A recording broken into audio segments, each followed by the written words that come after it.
Earlier today, Dominic LeBlanc, the minister responsible for Canada-U.S. trade relations, was in Washington meeting with the USTR, and he issued a relatively positive statement about the outcome of the discussions between he and Mr. Greer, who is the USTR, the head of the USTR.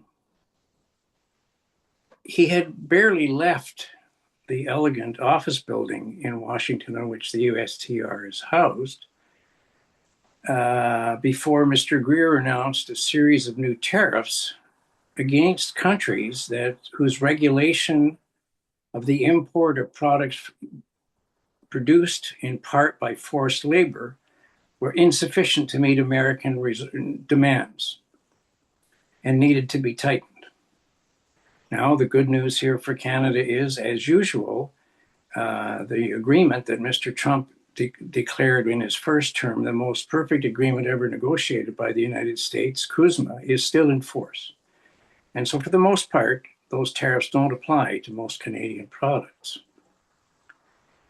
But as a Canadian, I was just a little bit outraged that as Mr. LeBlanc was leaving the man's office, and all this was, of course, arranged, a whole new set of tariffs would be announced to, I think, 13 or 16 countries. Now, if it walks like a duck, and it sounds like a duck, and it looks like a duck, it's a duck. The US administration is trade protectionist, period. They do not intend to change. They believe that they can tariff their way to prosperity. Keep in mind, they are the most prosperous country in the world, and their economy was booming before Mr. Trump became president. And amazingly, as we know from conversations with Marco Gocco a little bit earlier, the global economy continues to be quite strong. But I'm pissed off that a senior official in the United States government would treat a set of negotiations between the two most integrated economies in such a cavalier manner. My first posting in Sao Paulo, Brazil, get this, 1969 to 72, we met an American couple in the hotel. Ly-Q and Lumley from New York. He was down with General Foods. We have been friends ever since. His father opened the first Chinese restaurant in New York City. Ly-Q and Lum were wonderful people. Ly-Q has passed away. But I talked to Lum every day. I met the man 50 years ago. He lives in Connecticut. I'm in the riding of Saanich and the Gulf Islands. Our member of parliament was born in the United States. Elizabeth May is a remarkable politician and has been designated several times as the most outstanding member of parliament in the House of Commons. I'm not talking about trade relationships here. I'm talking about the depth of the personal relationships that exist between our two countries.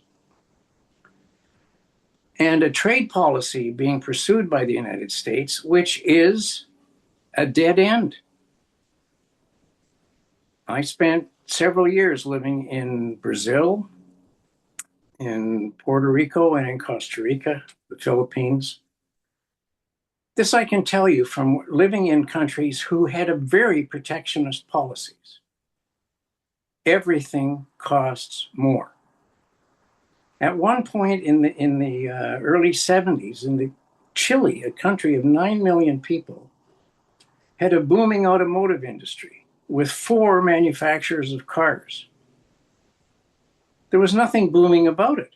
It was held in place by tariffs, and the cars were horribly expensive and probably very low quality. In Brazil, there was something called the law of national similars. You were allowed to import a new product for a period of years tax-free, provided that you weighed every element of that product and presented the Brazilian government with a plan to nationalize the production. Now, that meant that in 1969, I know, Johns, before you were born, a Galaxy 500 of about, say, 4 years old, 4 model years older than the current year, was $35,000. Figure it out. The relationship between Canada and the United States is about value, not protection. We have the most important trading relationship in the world because we create value for each other. But the current administration seems to think that the US can produce absolutely everything, which is largely true, except for, tomatoes. The price of tomatoes in the United States has gone up 40% in the last few weeks because the United States has backed away from a special arrangement it had made with Mexico to facilitate the import of tomatoes. So my American friends who like, I don't know, pizza, Campbell's soup, a good bowl of spaghetti bolognese. And by the way, the United States cannot produce more tomatoes than it's producing.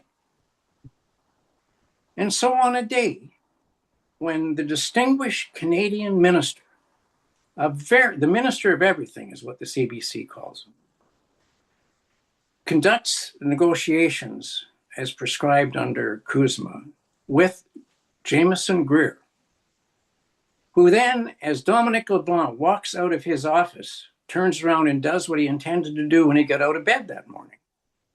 I am pissed off.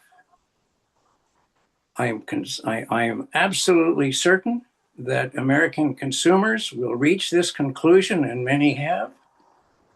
And I am deeply grateful for the leadership that Mark Carney is showing in this troubled time. I will say that in this circumstance, and I'm talking today, I expect the leader of the opposition to support the Prime Minister in these difficult, torturous negotiations upon which the future of not just Canada, but the United States depend. My goodness, if the United States is denying itself cheap tomatoes from Mexico, we won't mention aluminum that covers the outside of all Boeing jets produced. You know that in years to come, people will look at those trade protectionists as a group of lemmings headed towards a cliff. We're watching as they accelerate towards a destination which is doomed to challenge everything they're telling us they believe.